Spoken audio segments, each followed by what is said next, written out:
Yo, yo, yo, what's good? What's good, people? How y'all doing out there? It's your boy Kevin behind the bench. Big shout out to everyone out there. Hope y'all doing well. Hope y'all blessed.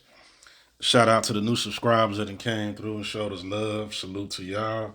And salute to your family. Hope y'all doing well. Big shout out to the other gentlemen in the group. JB, Rashad, Kobe Bryant Film Room. Y'all go sub up to his page. And also Big Dog Talk Sports. Y'all sub up to his page also as we continue to move and try to grow the channel and move forward and try to bring our version of the truth, whatever that may be. You know what I'm saying? All right. This new topic I just saw, I guess it's just starting to hit the internet or whatever. Uh, Bill Simmons, uh, podcaster, been around the game of basketball. A guy that I've listened to on this podcast, a guy, every now and then I kind of like, Uh, he's kind of a historian. He's been around the game for a long time. People who know him as a Celtics fan, a long-time Celtics fan. And I think he liked the Clippers too. I kind of like Bill Simmons and his thoughts and opinions. Not that I agree with everything, but, I thought he was an okay guy. I bought his book back in the day, Book of Basketball. If you haven't read it, y'all go check it out. It's a really good book he wrote. He wrote it probably about 10, 12 years ago. Really good book. But anyway, he goes on his podcast and he makes this statement. He says that this year's version of Joel Embiid is better than Shaq. Um, when I first read that, and I was like, I don't think so. But, you know, as I've always said, we give everyone an honest listen. We hear what they have to say. We let them make their case, and we decide whether we want to agree or disagree. So, we're going to do the same here. Let's hear what Bill got to say, and let's go. This Embiid season, though, just quickly, holy shit. So he's averaging 35 points a game. I think he's the best offensive center since Kareem in 1972. Kareem. Okay. He says he believes this is the best offensive output by a center since Kareem in 1972. Now, that is a very lofty statement because there's been a lot of great centers that have played during that time period. And then also, you have to keep in mind in this era, while Embiid is having a magnificent season, 35 points a game and everything like that, this era where the defense is not good, faster pace, shooting threes, the offensive numbers are going to be inflated. Okay. His 35 is not the same as Kareem's 35 in 1972. It's just not. And then the quality of the competition that Embiid is facing now is not near as what Shaq faced or Kareem or any of the other centers in between 1972 and now. But let's continue to hear what Bill has to say. Kareem in 72, 34.8 points a game, 57% field goal. Embiid is 35 points a game, 55% field goal. Again, like I just said, Embiid's 35 and Kareem's 35 is totally different. This is a totally different era.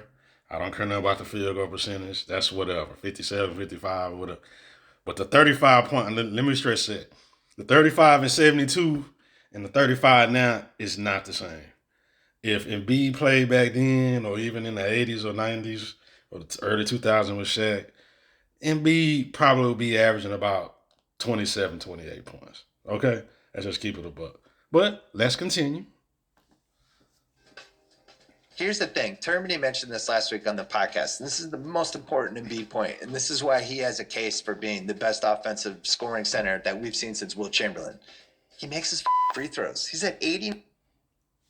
Okay. He said that Embiid makes his free throws.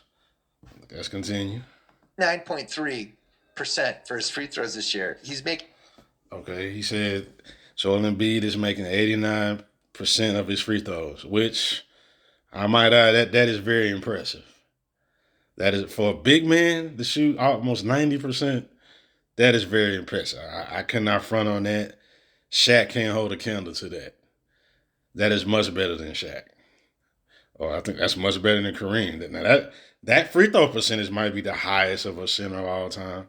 That is very impressive. But let's continue. Making 10.3 free throws a game out of 11.6 attempts. Shaq in 2000.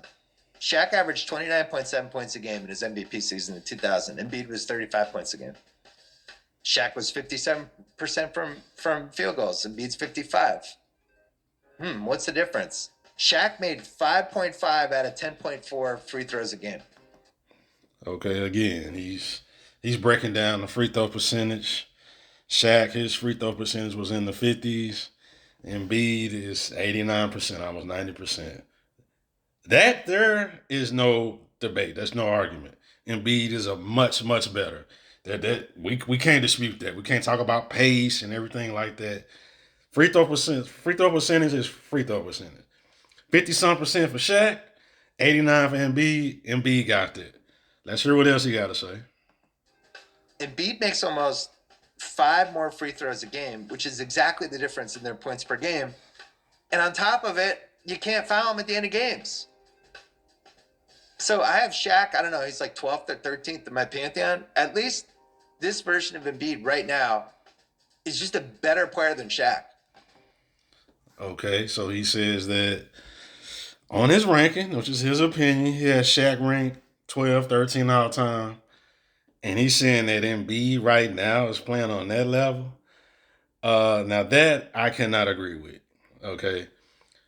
While Embiid is a much better free throw shooter, we have to give him that. And he shoot threes. Shaq didn't shoot threes or whatever. There is no version of Embiid as of today that I'm making this video that I would take over any version of Shaq. Period. End of discussion. Maybe an old Shaq when he's with Boston, he was, out of his prime and stuff like that. Okay, but doing Shaq younger days in his prime, and even up to the Miami Heat days when he was just outside of his prime, give me Shaq 10 out of 10 times. No debate, no discussion. I don't care about the numbers. I don't care nothing about the field goal percentage. I don't care about the 3-pointers that Embiid shoots. Okay.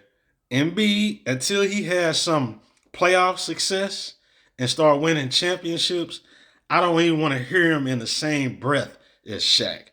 Okay? Period. Now, as much as I, get on Shaq, we get on Shaq about doing his career being lazy and him missing a bunch of free throws. And Shaq, even being ranked in the top 15, as high as that is, he's slightly underachieved. To me, he could have been better. He should have been slam dunk top 10 if he would have worked a little bit harder. But even still, give me Shaq. It's not even close.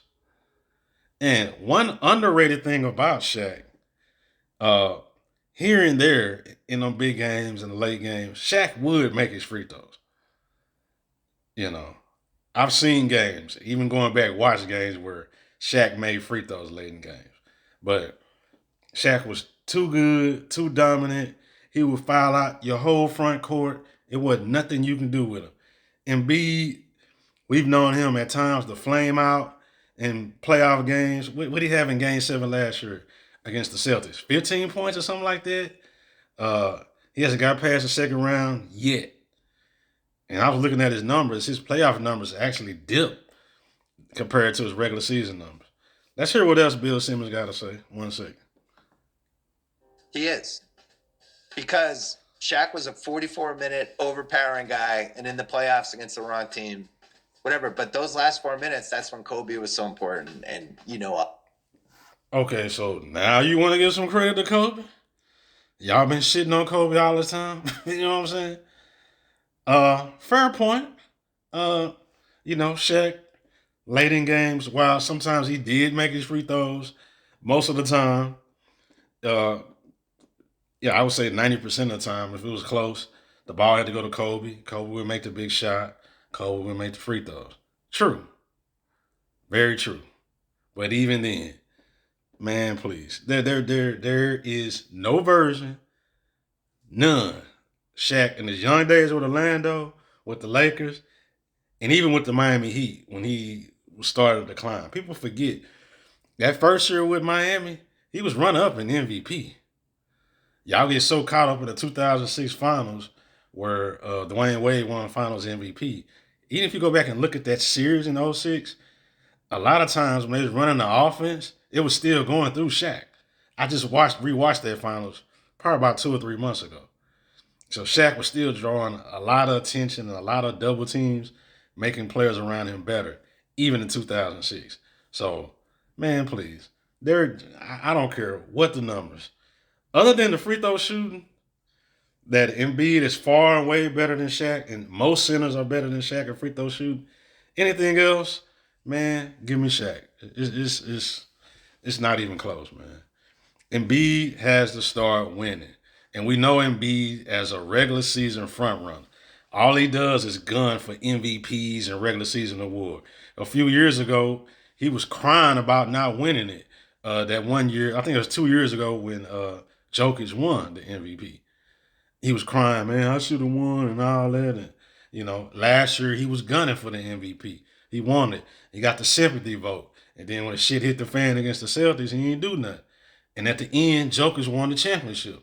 And we all realized, which I knew, I wasn't riding on the Embiid coattail. We all knew that Jokic was really the real MVP. So, it is what it is, man. Embiid is having a great season. Maybe he'll win MVP. But until you win a finals MVP and some championships, don't come talking to me about Shaq. Shaq is a top 15 player of all time. And Bill Simmons, he got him at top 12, 13, or whatever. I don't want to hear nothing about Embiid. Period. There is no way in hell. Give me Shaq 10 times out of 10.